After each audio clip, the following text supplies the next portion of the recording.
laptop ကနေတခြားဖုန်းတွေကို internet သုံးလို့ရအောင် Wi-Fi ပြန်လွှတ်တက်ပြီလား mobile hotspot လွှတ်တက်ပြီလားမလွှတ်တက်သေးဘူးဆိုရင်ဒီ video လေးကသင်အတွက်ဖြစ်လိမ့်မယ် Okay vamos ကျွန်တော်တို့ laptop ကနေတခြား device တွေအားလုံးဖုန်းတွေ tablet တွေနဲ့ TV တွေပေါ့နော် internet သုံးလို့ရအောင် mobile hotspot လွှင့်တော့မယ်ဆိုရင်ပထမဆုံးကျွန်တော်တို့ window key နဲ့ i နဲ့ကိုတွဲနှိပ်ပေးလိုက်ပါ window key ကိုဖိပြီး i ကိုနှိပ်ပေးလိုက်ပါဒါမှမဟုတ်ရင်ကျွန်တော်တို့ဒီဘက်တောင်လေးမှာကျွန်တော်တို့ window 11မှာဒီ icon လေးရှိတယ်ပေါ့နော် Wi-Fi ရဲ့ဒီ speaker ဒီ battery icon လေးကို left click တစ်ချက်နှိပ်လိုက်ပါအဲ့မှာလည်း setting အနေနဲ့သွားလို့ရပါတယ်အဲ့လို setting နဲ့မသွားဘူးဆိုရင်ကျွန်တော်ခုနပြောတဲ့ window key ကိုဖိနှိပ်ပြီးတော့ i ကိုတစ်ချက်နှိပ်လိုက်ပါအဲ့ဆိုရင် setting နဲ့ရောက်သွားလိမ့်မယ်ပြီးရင်ကျွန်တော်ဒီ network and internet ဆိုတဲ့တဲ့ကို left click နဲ့တစ်ချက်ထောက်ပေးပါ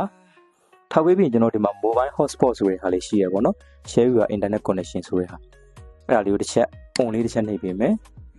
နှိပ်ပြီးရင်ကျွန်တော်သူ့ရဲ့ setting လေးကိုဘေးနားက setting လေးကျွန်တော်ပြပြမယ်နော်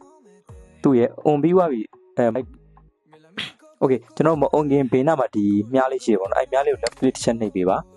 နှိပ်ပေးပြီးကျွန်တော်တို့ setting အရင်ချိန်မယ်ပေါ့နော်သူနာမည်တွေပါပေးမယ် network property ရှိတယ်ကျွန်တော်တို့အဲ့ဒါလေးကို edit လုပ်လိုက်မယ်ပေါ့နော် edit လုပ်ပြီးကျွန်တော်ဒီမှာနာမည် change ရင်လည်း change လို့ရတယ်ပေါ့နော် PC ပေါ့ PC ဆိုရင်လည်း PC ပေါ့ကိုလွှင့်မဲ့နာမည်ပေါ့တစ်ခုခုပေါ့ name တစ်ခုခုပေါ့ဒါဆိုကျွန်တော် PC လို့ချိန်လိုက်မယ် password လည်းကိုလွှင့်ကျင်တဲ့ password တစ်ခုခုပေါ့ကိုထားမဲ့ password အနည်းဆုံးတော့10လုံးဖြစ်ရမှာပေါ့နော်ဒါဆို1 2 3 4 5 6 9 10ပေးလိုက်မယ်နောက်ပြီးရင်ကျွန်တော်တို့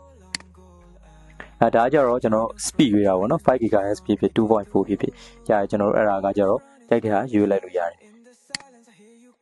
အန်နီထားလိုက်ရတယ်ပေါ့နော်ကျွန်တော်တို့ save လုပ်လိုက်မယ်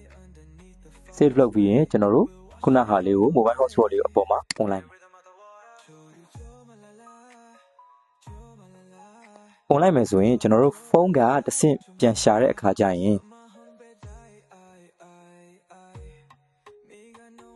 ဖုန်းကတစ်ဆင့်ပြန်ရှာတဲ့အခါကျရင်ကျွန်တော်တို့ခုနက PC ဆိုတဲ့နာမည်လေးနဲ့ password 128ဆိုတဲ့ဟာလေးနဲ့တွေ့နေပါပြီတွေ့နေရင်ကျွန်တော်တို့ဖုန်းကနေအကောင့်လေးကိုတစ်ချက်နှိပ်လိုက်ပြီးတော့